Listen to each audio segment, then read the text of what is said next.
Let's play some shitty games. Now, I have 3 games here based on the Indiana Jones trilogy. Oh shit!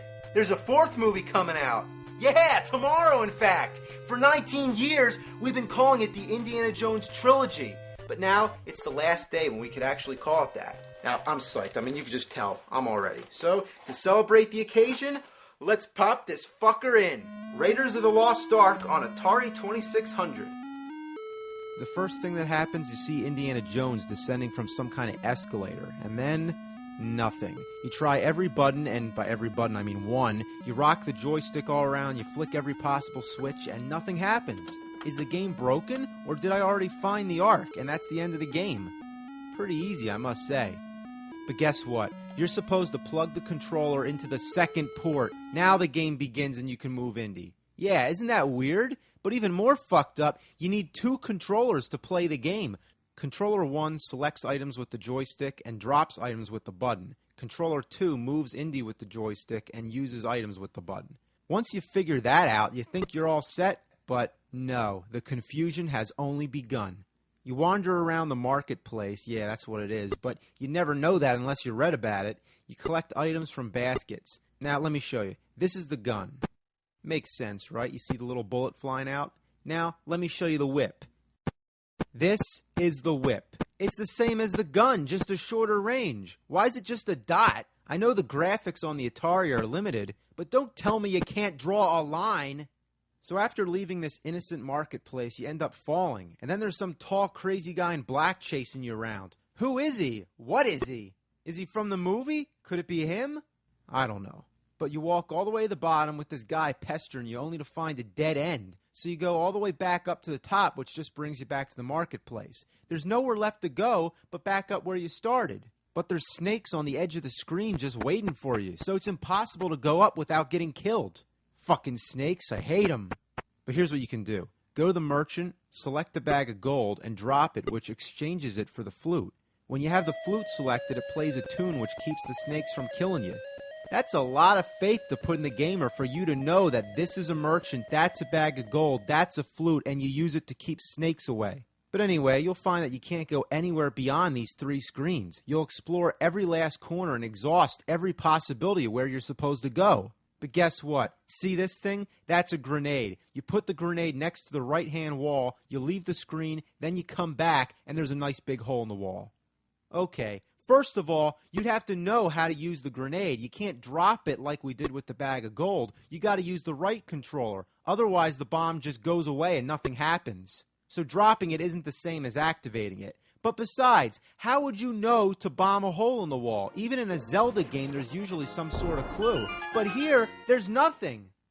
So, you go through the caves, you collect all kinds of weird items, you can't even tell what they are. You end up in some sort of trap, you have to whip your way through the walls, which is easier said than done. And then you come out, and then you find that you can't touch the walls in this room. If even a single pixel of your body comes in contact with any of these walls, it sends you back in the trap. But still, where do you go? You're supposed to touch this one spot on the wall, which leads you to the next room. Well, after knowing that you can't touch anything else in the room, why the fuck would you even consider trying to go through the wall? Is there ever such a thing as a door?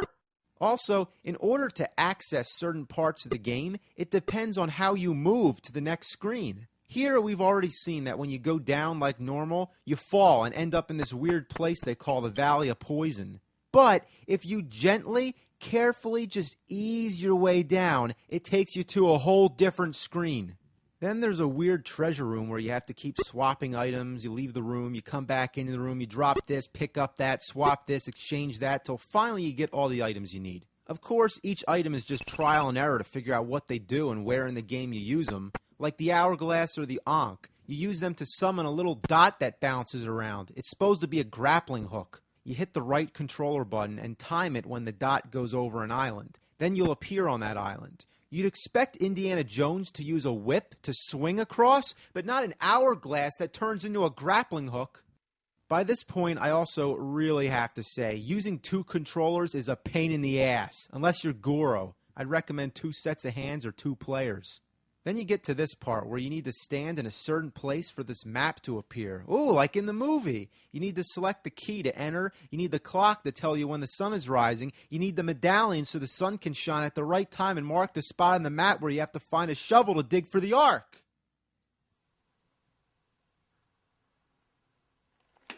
Wow.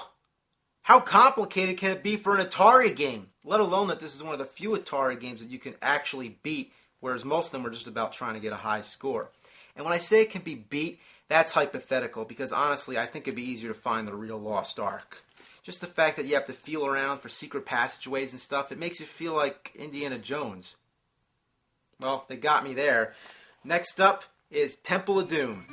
Based off the second movie, Indiana Jones and the Temple of Doom was an arcade game which was ported to many home computers before eventually arriving on the Nintendo Entertainment System. There were two versions, an unlicensed black cartridge by Tengen and an official release by Mindscape, although both versions are the same game.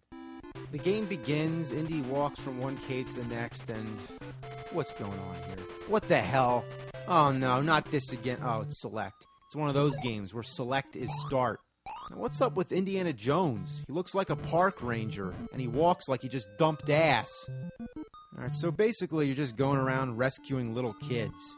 See, there's a little kid, you get the little kid, and then they get the sword, and oh my god, another sword. Oh, another sword. Oh my god, this little cave here is awfully generous. All through the game you keep finding swords and guns and stuff, but the big question is, what do you do with them? The start button brings up this screen which shows your supply, but how do you select your weapons? You try every button and nothing works. So what's the point of this screen? Nothing. It's just for shits and giggles. Oh well, we're having fun with our whip in the meantime, but then you find that your whip is pretty useless. You can use it to swing around and kill small insects, but any of the regular bad guys, it only makes them jitter around and grunt. Should be a dance. Whip it! Come on, this is ridiculous.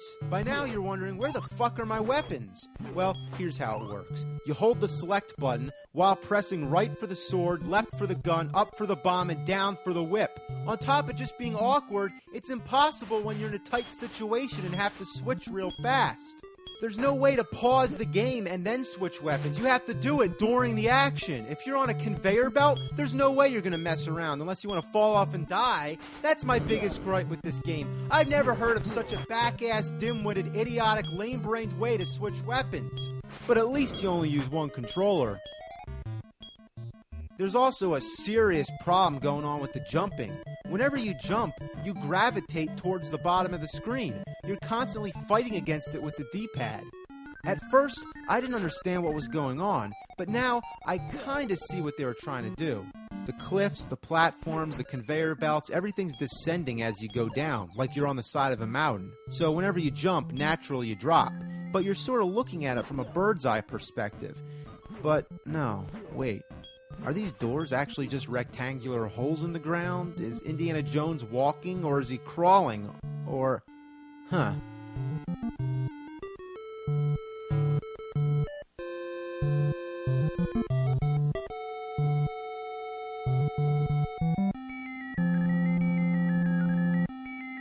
I don't know. I don't have a fucking clue. It's like they couldn't decide if they were making a 3D or a 2D platformer. So what you get is like a hybrid.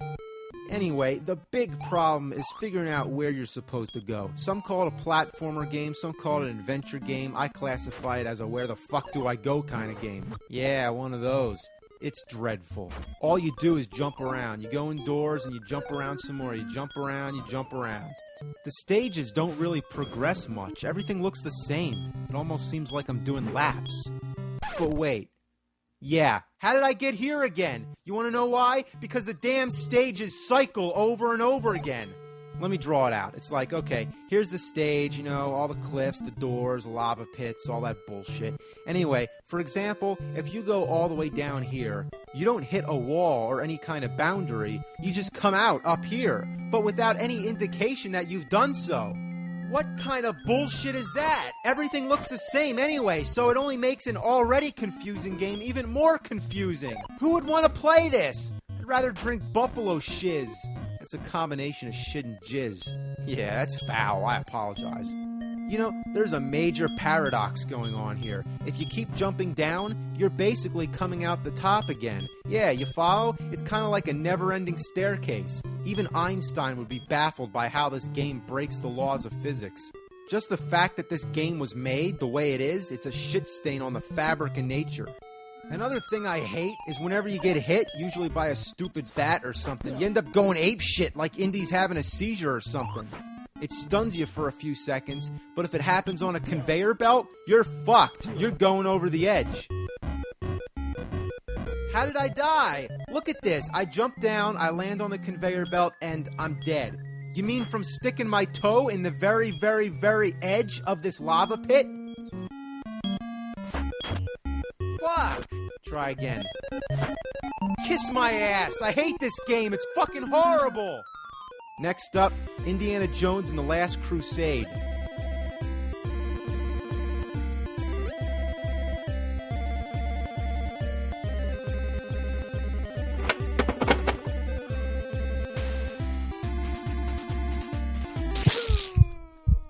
Indiana Jones and the Last Crusade is another strange case. It was originally released by Taito, but then came a completely different version by Ubisoft. Did we really need two games based on the same movie on the same console? Especially when the later one's a steaming pile of pig shit. How bad is it? Well, let's begin with the first thing you see, the graphics.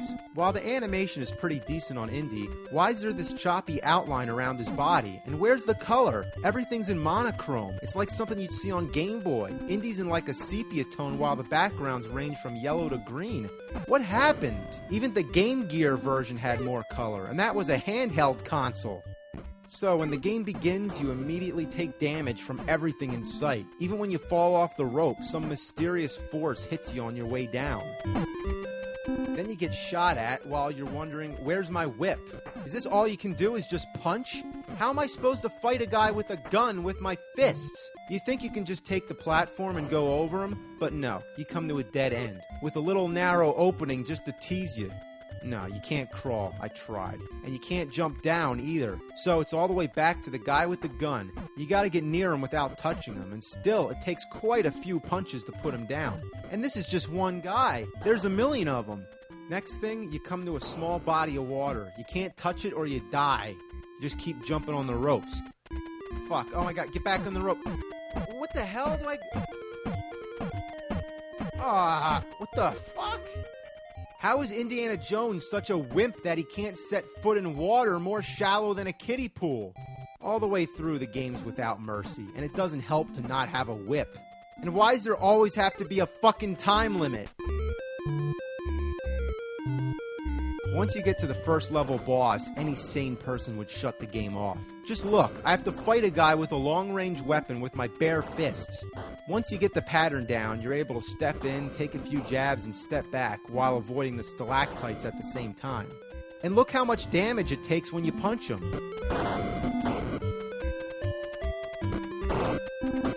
Is it a fucking joke? What dumbasses made this game? You should have sent it to the Marx Brothers. Halfway through the second level, you finally get this weird item. In the back of your mind, you think, what is that, a whip or something? No. By this point, you don't even expect the whip to be in the game. But yeah, this is the whip. You just have to select it, that's all. Why would you not want to select the whip?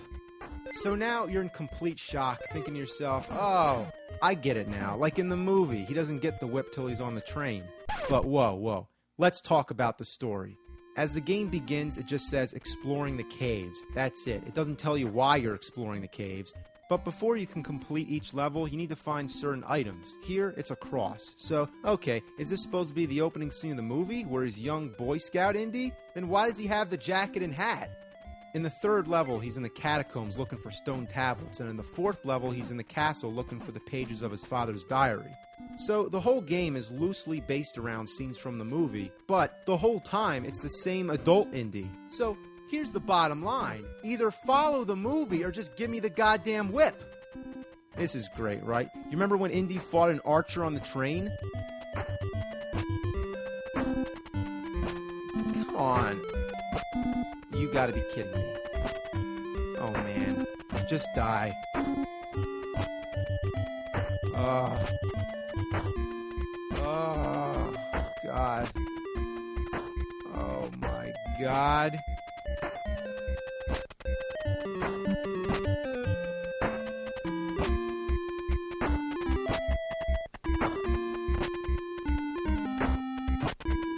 What the fuck, man?